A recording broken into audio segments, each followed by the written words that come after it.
Hi friends, welcome back to Miyani kitchen. ഞാനിന്നിവിടെ സിമ്പിളായിട്ടുള്ളൊരു ചട്നിയാണ് ഉണ്ടാക്കാൻ പോകുന്നത്. ദോശയ്ക്കൊക്കെ വേണ്ടിയിട്ട് നല്ല ടേസ്റ്റിയും സിമ്പിളുമായിട്ടുള്ളൊരു ചട്നി. അതിന് തേങ്ങയൊന്നും ഉപയോഗിക്കുന്നില്ല. തേങ്ങ ഉപയോഗിക്കാതെ നമുക്കൊരു ചട്നി ഉണ്ടാക്കാം.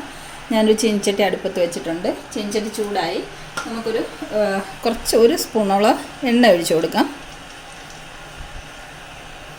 1 ടീസ്പൂണിൻ്റെ അളവിൽ എണ്ണ ഒഴിച്ചിട്ടുണ്ട്. എണ്ണ ചൂടായി വരട്ടെ.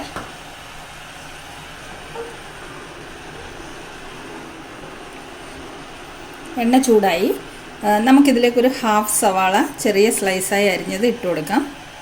ഞാൻ കുറച്ച് ക്വാണ്ടിറ്റി മാത്രമേ ഉണ്ടാക്കുന്നുള്ളൂ, അതുകൊണ്ടാണ് ഹാഫ് സവാള എടുത്തത്. കൂടുതൽ ചട്നി കൂടുതൽ ക്വാണ്ടിറ്റിയിൽ വേണമെന്നുള്ളൊരു 1 സവാളയോ 2 സവാളയൊക്കെ കൂട്ടിയെടുക്കാം.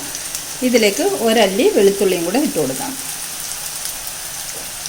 ഈ ഉള്ളി നമുക്ക് നല്ലതുപോലെ ഇളക്കി വഴറ്റിയെടുക്കാം.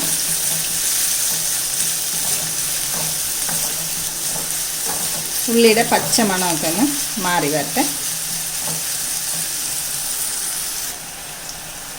ഉള്ളി ഒന്ന് വാടി വന്നിട്ടുണ്ട്. ഇതിലേക്ക് നമുക്ക് കുറച്ച് കറിവേപ്പില ഇട്ട് കൊടുക്കാം.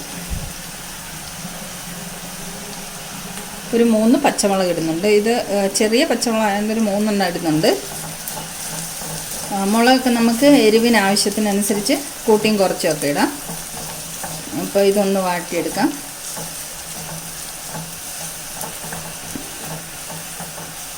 ഇതിലേക്ക് നമുക്ക് കുറച്ച് നിലക്കടല ഇട്ട് കൊടുക്കാം. ഇത് ഞാൻ റോസ്റ്റ് ചെയ്ത് വെച്ചാണ്. റോസ്റ്റ് ചെയ്ത് വെച്ച് ഒരു അരക്കപ്പോളം ഉണ്ട്. ഇതിലേക്ക് ഇട്ട് കൊടുക്കാം. ഇതെല്ലാം കൂടെ നമുക്കൊന്ന് നല്ലതുപോലെ വറുത്തെടുത്തുകൊണ്ട് വരാം.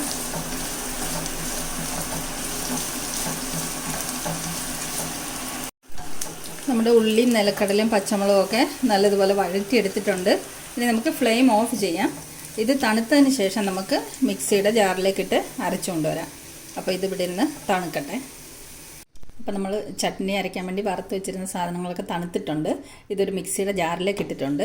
നമുക്കിനി ഇത് അരച്ചു കൊണ്ടുവരാം. ഇതിലേക്ക് നമുക്ക് ആവശ്യത്തിനുള്ള ഉപ്പ് ചേർത്ത് കൊടുക്കാം. ഞാനിപ്പോൾ ഒരു 1/4 സ്പൂൺ ഉപ്പ് ഇടുന്നുള്ളൂ. ഇനി വേണമെങ്കിൽ നമുക്ക് പിന്നീട് ചേർത്ത് കൊടുക്കാം.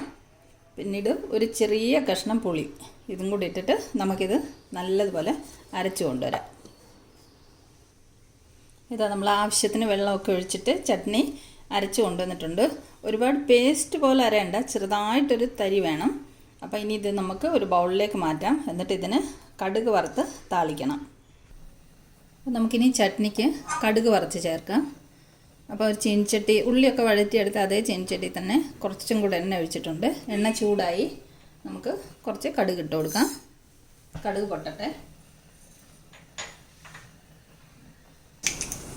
കടുക് പൊട്ടി വന്നിട്ടുണ്ട്. നമുക്ക് കുറച്ച് ഉഴുന്ന് പരിപ്പിട്ട് കൊടുക്കാം.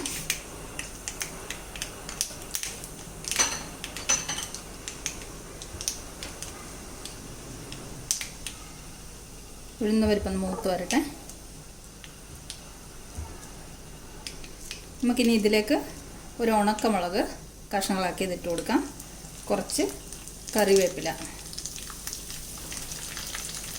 ഇത് നമുക്കൊന്ന് മൂപ്പിച്ചെടുത്തിട്ട് ചട്നിയിലേക്ക് ഒഴിച്ചു കൊടുക്കാം. നമുക്ക് കടുക് താളിച്ചത് ചട്നിയിലേക്ക് ഒഴിച്ചു കൊടുക്കാം.